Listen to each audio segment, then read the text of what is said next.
As a Fortune 500 company, it might come as a surprise to some people that Google has recently been under fire for racial discrimination.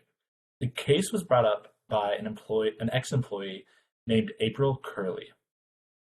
Now, April worked under the HR team as a university program specialist. She was specifically hired to help increase the number of Black employees at Google. She brought up accusations that Google was having racial discrimination and was wrongfully fired. Now, she helped build connections with historical Black colleges and universities and ended up getting 500 employees that were Black to come work at Google. This was a huge feat and helped Google reach their diversification numbers. Now, when she was fired, it was in 2020 during the time of the Black Lives Matter protest. There was a lot of racial discrimination coming into light, and she was one of the cases that was being taken very seriously. Now, when she brought forward the case, some lights were shown on Google that people didn't know before. So one was that Google only has about 4.4% of their employees that are Black, whereas in the same industry, the average is 10%. And one of the main reasons that people were writing on Black candidates' papers that they shouldn't be hired was because they weren't googly enough. Now, this was a huge issue because googly is a term created by Google itself to mean cultural fit. Now, googly is an entirely fictional term that, like I said, is only used for cultural fit. So there's no set definition, and when there's no set definition, oftentimes there can be biases that bleed into the system. And another complaint that was brought forward that was mainly associated with April Curley's case, but it was by other ex-Black employees after she came forward, that they talked about that there was no diversification within the leadership at Google.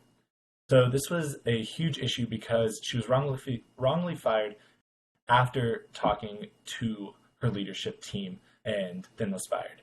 Another thing that came about during the case was that a lot of Black employees had stories of where they would have to show security of their ID where their white counterparts would not have to show ID to get into the building. Another thing that came about was that oftentimes when April was recruiting from these historical Black colleges and universities, she was taking what her team told her, all these great positions that these candidates would have, but then when they got to Google, they were pigeonholed into lower paying jobs and weren't being promoted. And on average, the Black employees were making around 10K less than their white counterparts for being equally qualified for job positions.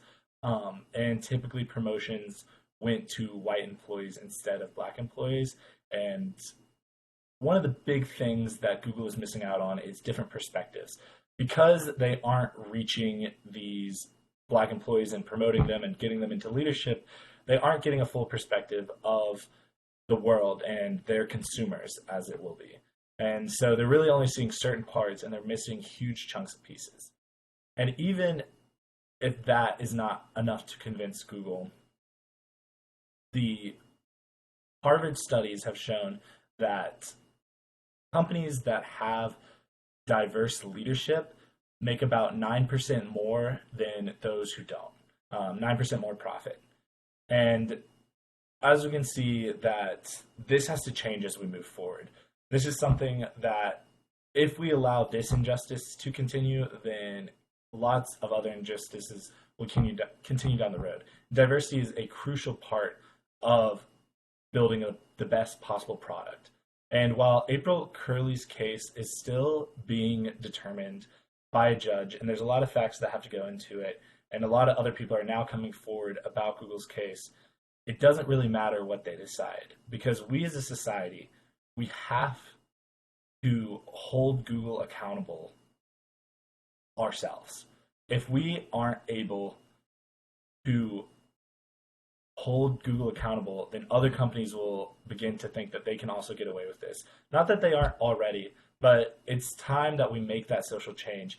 One, we can have better companies, better profits, and on top of that, just ethically, we need to do better. And if we can't do that, this will spread. It will continue to spread, and we will continue to have marginalized groups hurt by these large corporations. Google has tons of different company values that promote diversity, and we have to hold them accountable. If they are going to say that they are a diverse company, then we have to make sure that we hold them accountable. And with the diversity that we bring forward from, pushing for social change, then we will begin to build a fruitful society. And all hope is not lost.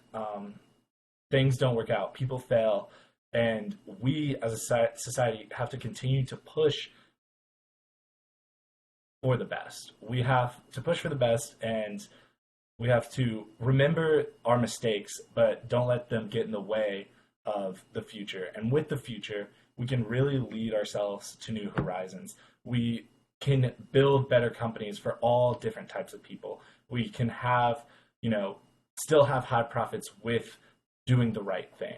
And that is the most important thing that I want you to take from this presentation, is that we have, as a society, have to hold these people accountable.